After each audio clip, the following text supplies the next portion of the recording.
द्रौपदी के ये धृतराष्ट्र कौन है? बड़े ससुर है ना, जिसे ताऊ ससुर कहते हैं। पांडवों के ये ताऊ जी हैं, तो पांडवों की पत्नी के ये ससुर जी पिता तुल्य है ना।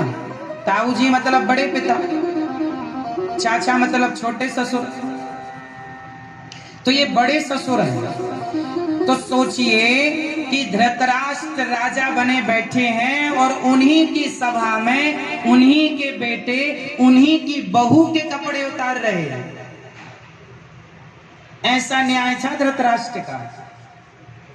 जब राजा धृतराष्ट्र जैसे हों और बाप धृतराष्ट्र जैसे हों और बेटे दुर्योधन जैसे हों, तब द्रौपदी जैसी नारियां परेशान हो जाती हैं इन दुष्ट लोगों से।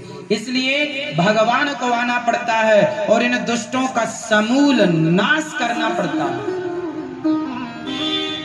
तो आप लोग अपने बेटों को दुर्योधन तो नहीं बनाएंगे। पहले ये बताओ, आप में से कोई माँ गांधारी तो नहीं है?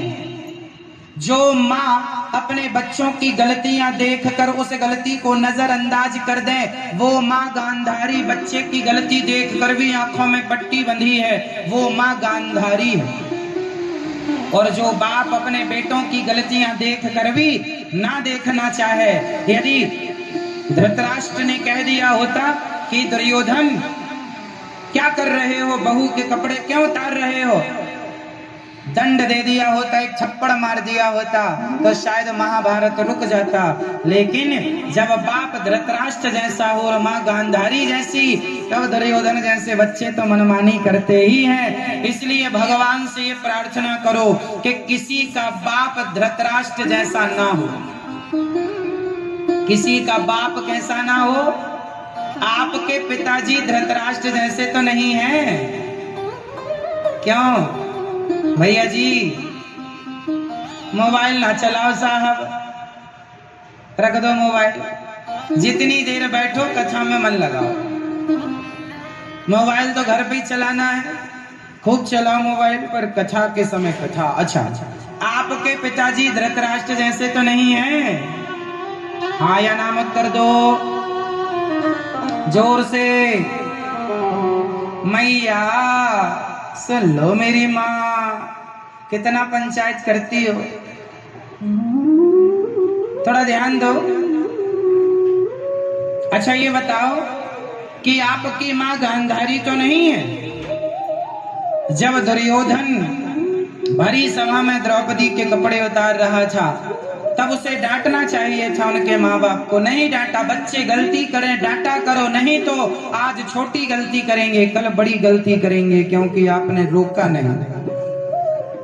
और यही हुआ, दुर्योधन मारा गया महाभारत के युद्ध में।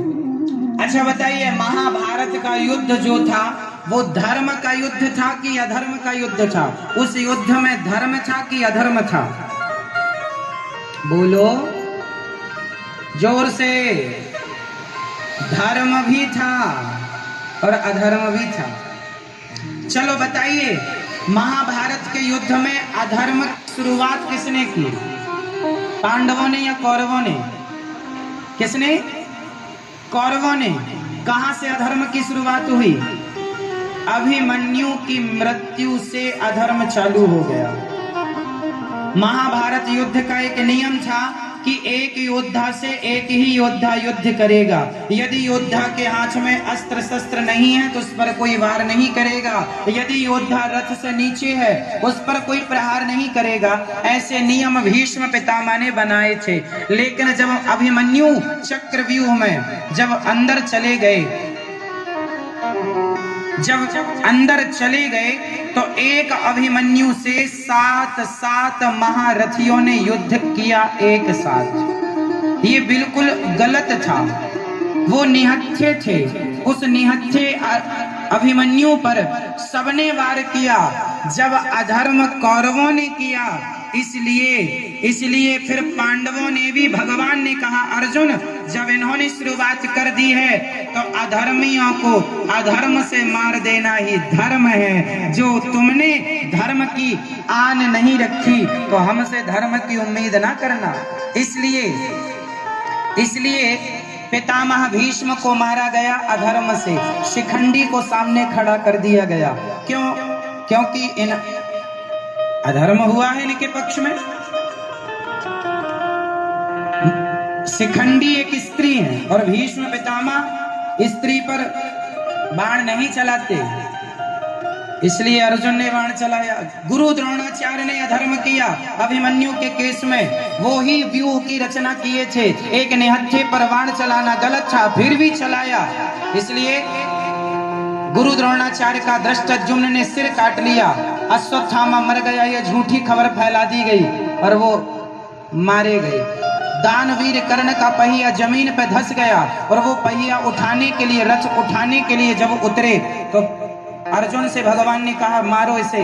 अर्जुन ने कहा ये तो गलत है, इसको तो रथ पर, अभी रथ से नीचे है, कैसे मार दें? भगवान ने कहा इसने कौन से धर्म का पालन किया है? भरी सभा में ये वही कर्ण है जो द्रौपदी को बोले थे अरे द्रौपदी तेरे तो 5 पति हैं, छठा मुझे बना ले, क्या घट जाएगा? जैसे 5 वैसे ही छठा। ये क्या धर्म था? आप दूसरे की पत्नी को कहो कि मेरी गोद में आकर बैठ जा, क्या ये धर्म है? जब इन्होंने कोई धर्म का पालन नहीं किया तो इनके लिए कोई धर्म का पालन ना किया जाए। ऐसे अधर्मियों को मार दो आप अधर्म से। भीष्म पितामह के सामने बड़ी सभा में द्रौपदी की साड़ी खिंच रही थी और ये तमाशा चुपचाप बैठे देख रहे थे। क्या ये धर्म था? तो मार दो इन अधर्मियों को। मार दिया गया। अधर्मी को अधर्म से मारना ही धर्म है। बाली ने राम जी से पूछा आपने हमें छिप करके क्यों मारा? आपने हमें छिप करके क्यों मारा? तब राम जी ने कहा, बाली ने कहा मैं बैरी सुग्रीव प्यारा, कारण कवन नाथ मोहि मारा, मुझे क्यों मारा? राम जी ने कहा अनुज वधू भगनी सुत नारी सुन सट कन्या समय चारी, इन्हीं को दृष्टि विलोकय जोई, ताहि बधे कछु पाप न होई। जो अपने भाई की पत्नी का हरण कर ले, जो अपनी बहू के संग गलत संबंध रखे, जो अपनी बहन बेटी को गंदी निगाहों से देखे, ऐसे पापियों को मार देने में कोई पाप नहीं लगता। ऐसे पापियों को मार देना ही धर्म है, ये राम जी कह रहे हैं। अनुज बधू भगनी सुत नारी सुन सठ कन्या सम ऐचारी, इन्हीं को दृष्टि विलोकय जोई, ताहि बधे कछु पाप ना होई। इन्हें कोई पाप नहीं लगता इन दुष्टों को मार देने में। अधर्मियों को अधर्म से मारना ही धर्म है। गदा युद्ध का नियम होता है कि गदा को जांघ में नहीं मारते, पर भीम भैया ने जांघ में मारा तो क्या गलत किया? नहीं, कोई गलत नहीं किया। ये वही दुर्योधन है जो द्रौपदी से कहता था आजा मेरी जंघा पर बैठ जा, ये वही तो है। तुम दूसरे की पत्नी को अपनी जांघ पर बिठाओगे और बिठाने का कहोगे, उसे अपमानित करोगे, अपमान करोगे, अधर्म करोगे तो तुम्हारे लिए कोई धर्म का मुंह नहीं देखेगा। तुम जैसे अधर्मियों को अधर्म से मारना ही धर्म है, इसलिए मार दिया। तुमने धर्म का पालन किया होता तो तुम्हारी मौत भी हम धर्म से सोचते, पर तुमने तो कोई धर्म का पालन किया नहीं, इसलिए मार दिया गया। इसलिए धर्म क्षेत्र कुरुक्षेत्र महाभारत का युद्ध धर्ममय युद्ध था। वहां पर अधर्म से मारना अधर्मी को यही धर्म है और यही धर्म है हमारा, यही धर्म है।